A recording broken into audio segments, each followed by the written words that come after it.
নমস্কার বন্ধুরা, আমি সুস্মিতা। আমার পেটুক বাঙালি ইউটিউব চ্যানেলে আপনাদের সকলকে স্বাগত জানাই। আজ অনন্ত চতুর্দশী, বিঘ্নহর্তাকে বিদায় জানানোর দিন, আর তার সাথে শুরু হলো আরও একটি বছরের অপেক্ষার। গণেশজির প্রিয় খাবারের তালিকায় থাকে মিষ্টির হরেক রকমের পদ, তাই এই শুভ দিনে তাকে নিবেদন করতে পারেন তেমনই মিষ্টির একটি সুস্বাদু পদ, মহারাষ্ট্রিয়ান পুরাণপুলি। কি বন্ধুরা, কিভাবে বানাবেন জানতে ইচ্ছে করছে তো?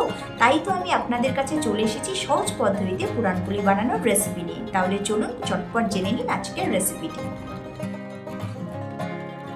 পুরাণপুলি বানাতে লাগছে আটা 2 কাপ, ময়দা 1 কাপ, সাদা তেল পরিমাণ মতন, ছোলার ডাল 1 কাপ, গুড় 1 কাপ, আর লাগছে চিনি 1 টিস্পুন, নুন 1 চিমটে, হলুদ গুঁড়ো 1/4 টিস্পুন, এলাচ গুঁড়ো 1/4 টিস্পুন, আর লাগছে সামান্য জায়ফল, আর লাগছে ঘি পরিমাণ মতন। পুরাণপুলি বানানোর জন্য প্রথমেই আমি একটা মিক্সিং বোল নিয়ে নিলাম, তাতে নিয়ে নিলাম ছোলার ডালটা। এবার এটাকে জল দিয়ে আমি ভালো করে ধুয়ে নেব।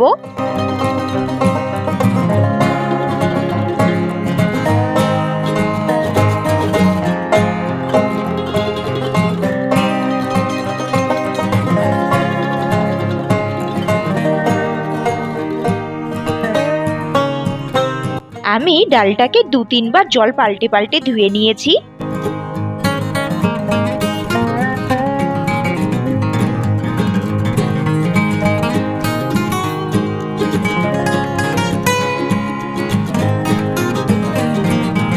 ডালটা ভালো করে ধোয়া হয়ে গেছে। এবার আমি এতে পরিমাণ মতো জল দিয়ে ডালটাকে 2 ঘন্টার জন্য ভিজিয়ে রাখছি, কারণ ডালকে যত বেশি পরিমাণ ভিজিয়ে রাখা যাবে ডাল তত তাড়াতাড়ি সিদ্ধ হবে। এবার আমি একটা মিক্সিং বোল নিয়ে তাতে একে একে নিলাম আটা, এরপর নিলাম ময়দা,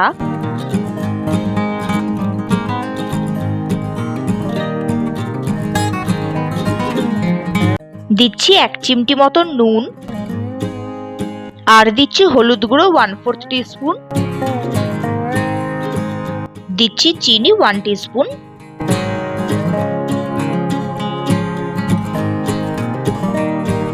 এবার আমি সব উপকরণগুলোকে ভালোভাবে মিশিয়ে নিলাম।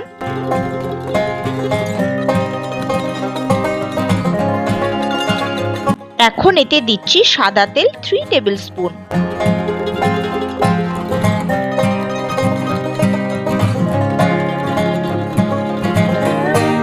হাতের সাথে ঘষে ঘষে সাদা তেলের সাথে সমস্ত উপকরণ ভালোভাবে মিশিয়ে নিতে হবে, কারণ ময়াম যত ভালো হবে পুরাণপুলিটা ততটাই সফট হবে।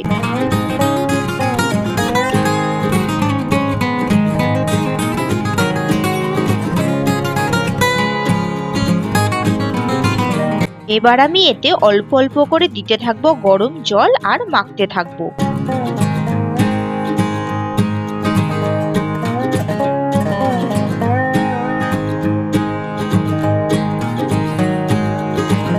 আমার আরো একটু জল লাগবে, তাই আমি আরেকটু জল নিয়ে নিচ্ছি। এবার আমি হাতের সাহায্যে ভালোভাবে মেখে নিয়ে একটা সফট ডো তৈরি করে নেব।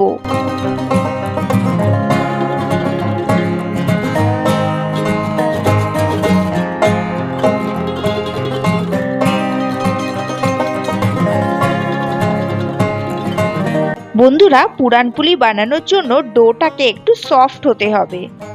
আমার ডোটা তৈরি হয়ে গেছে। এবার এতে দিচ্ছি কিছুটা পরিমাণ সাদা তেল। এবার আমি হাতের সাহায্যে সাদা তেলটাকে ভালোভাবে ডোয়ের গায়ে মাখিয়ে নিলাম।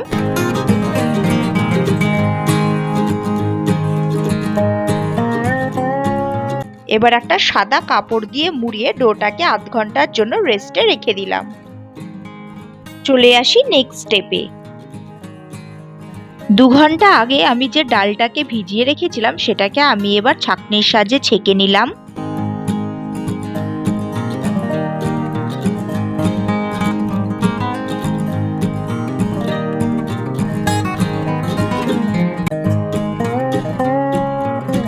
এবার একটা প্রেসার কুকার নিয়ে তাতে ছেঁকে নেওয়া ডালটা নিয়ে নিলাম।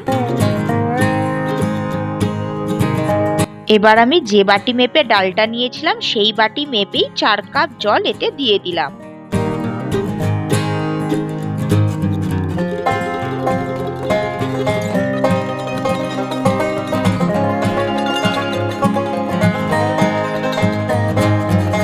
এখন এতে দিচ্ছি 1 টিস্পুন হলুদ গুঁড়ো,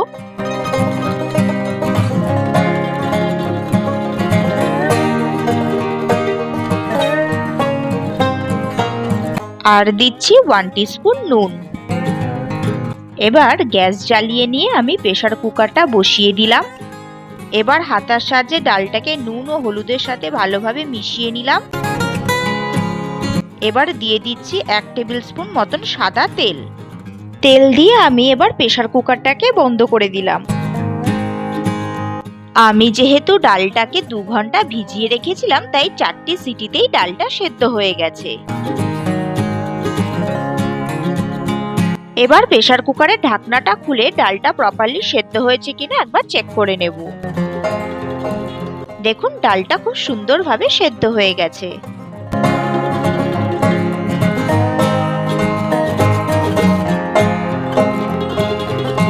এখন একটা ছাঁকনির সাহায্যে আমি ডালটাকে ছেঁকে নিলাম।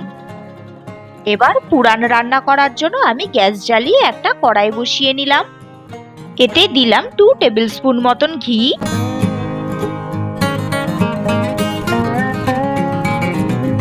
ঘি গরম হয়ে এসেছে, এবার আমি ছেঁকে রাখা ডালটা দিয়ে দিলাম।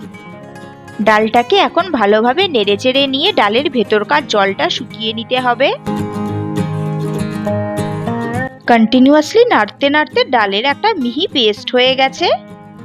এবার আমি এতে অ্যাড করে দিচ্ছি 1 কাপ গুড়। এবার আমি গুড়টাকে ডালের সাথে ভালোভাবে মিশিয়ে নেব। গুড় ডালের সাথে খুব ভালোভাবে মিশে গেছে। এবার ডাল ও গুড়ের মিশ্রণটাকে ভালোভাবে নাড়তে থাকতে হবে যতক্ষণ পর্যন্ত না এটার একটা মণ্ড তৈরি হচ্ছে। ডাল ও গুড়ের মিশ্রণটা খুব সুন্দরভাবে কড়াই থেকে ছেড়ে আসছে, তার মানে এটা তৈরি হয়ে গেছে।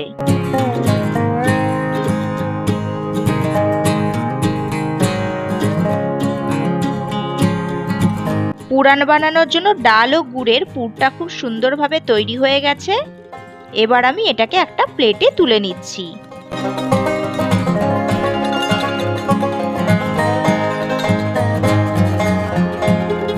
এখন দিচ্ছি 1/4 টিস্পুন এলাচ গুঁড়ো আর সামান্য পরিমাণ জায়ফল ঘষে দিলাম।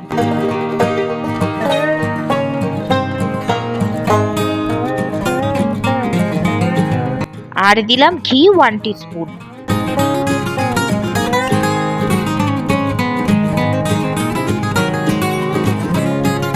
এবার আমি ঘি ও এলাচ গুঁড়োকে এটার সাথে ভালোভাবে মিশিয়ে নেব।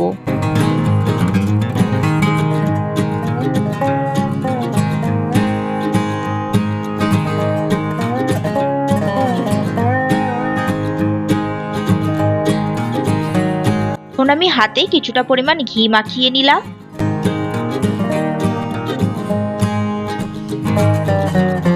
এবার এই মণ্ডটা থেকে কিছুটা পরিমাণ নিয়ে হাতের সাহায্যে গোল করে ছোট বল বানিয়ে নিলাম। এই ছোট বলগুলিকেই পুরান বলা হয়। এটা দিয়ে আমি এবার একে একে বাকি পুরানগুলোও তৈরি করে নেব।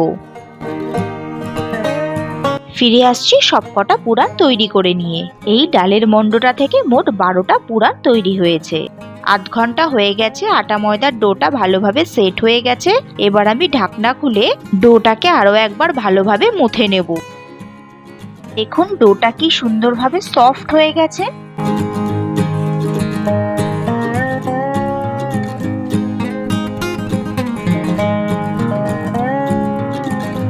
এবার আমি ডোটা থেকে বড় বড় করে লেচি কেটে নিলাম।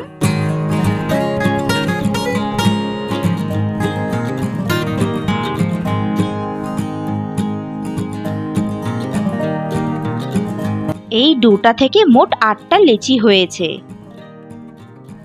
এবার আমি একটা লেচি নিয়ে লেচির চারধারটা হাতের সাহায্যে প্রেস করে করে একটা বাটির মতো বানিয়ে নিলাম।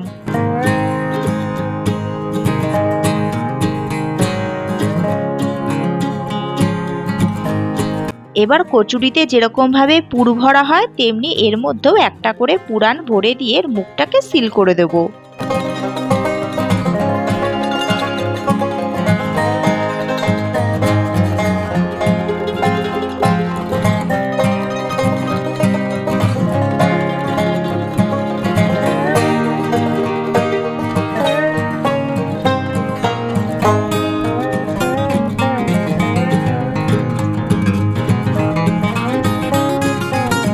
বাকি লেচিগুলোতে পুরানগুলো ভরে নিয়ে আমি ফেরত আসছি। এইভাবে আমি বাকি লেচিগুলোর মধ্যেও পুরানগুলো ভরে নিয়েছি। এবার আমি একটা পুরান ভরা লেচি নিয়ে তার উপরে অল্প ময়দা ছিটিয়ে এটাকে আমি বেলে নেব। তবে লেচিটাকে বেলার আগে আমি হাতের সাহায্যে আলতো করে প্রেস করে করে পুরটাকে চারিদিকে ছড়িয়ে দেব।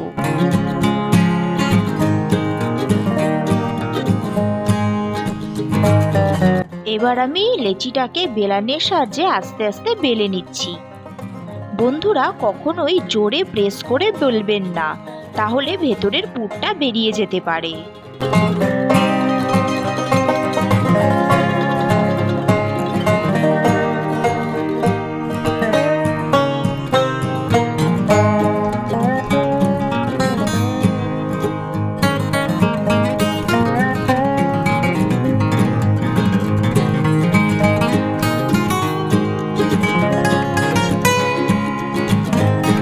পুরানপুলির থিকনেস কিন্তু খুব বেশি মোটা হয় না, একটু পাতলা টাইপের হয়। থিকনেসটা ঠিক এই রকম হয়। পুরানপুলিটা ভাজার জন্য আমি এবার গ্যাস জ্বালিয়ে একটা তাওয়া বসিয়ে দিলাম। তাওয়া গরম হয়ে গেছে, তাই আমি এবার একটা বেলে রাখা পুরানপুলি দিয়ে দিলাম। এবার লো ফ্লেমে আমি পুরানপুলির দু পিঠ ভালোভাবে সেঁকে নেব।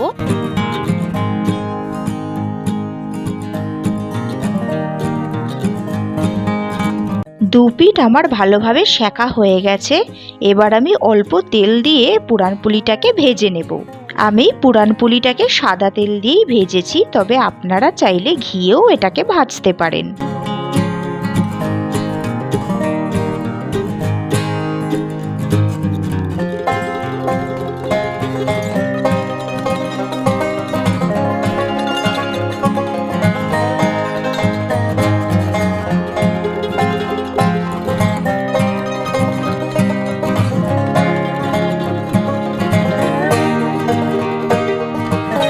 পুরানপুলির দু পিঠ সুন্দরভাবে ভাজা হয়ে গেছে। এবার আমি এটাকে একটা প্লেটে তুলে নিচ্ছি। ব্যাস, তৈরি হয়ে গেল আমার প্রথম পুরানপুলি। আমি আরও একটা পুরানপুলি আপনাদেরকে বেলে দেখাচ্ছি এবং একই পদ্ধতিতে সেঁকে নিচ্ছি।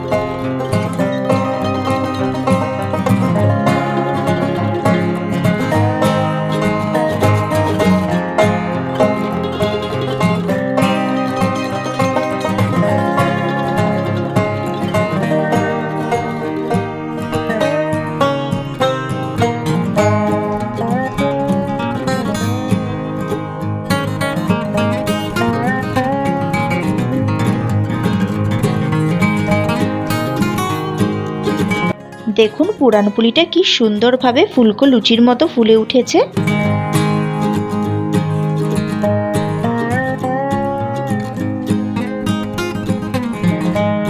এইভাবে আমি বাকি পুরানপুলিগুলোকেও ভেজে নিলাম।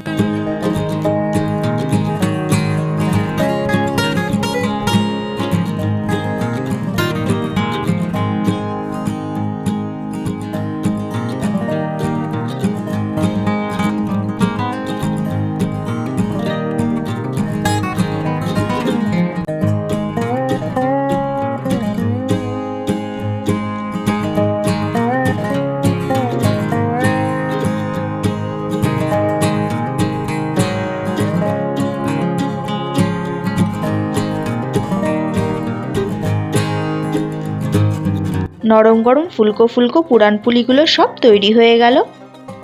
তাহলে দেখলেন বন্ধুরা, কত সহজে ঘরে থাকা সামান্য উপকরণ দিয়ে অতি সুস্বাদু মহারাষ্ট্রিয়ান সুইট ডিশ তৈরি হয়ে গেল। এই পুরানপুলি আমটির সাথে খেতে খুবই সুস্বাদু লাগে। আমি একটা পুরানপুলি এবার আপনাদের সামনে খুলে দেখাচ্ছি। দেখুন পুরটা কি সুন্দরভাবে চারদিকে ছড়িয়ে গেছে। আপনারাও যে কোনো উৎসবে আমার পদ্ধতিতে এইভাবে পুরানপুলি বানিয়ে আমটির সাথে খাবেন, আপনাদের খুব ভালো লাগবে। এই রেসিপিটি আপনাদের ভালো লেগে থাকলে একটি লাইক, শেয়ার এবং কমেন্ট করে দেবেন। আবার দেখা হবে আরও একটি নতুন রেসিপি নিয়ে।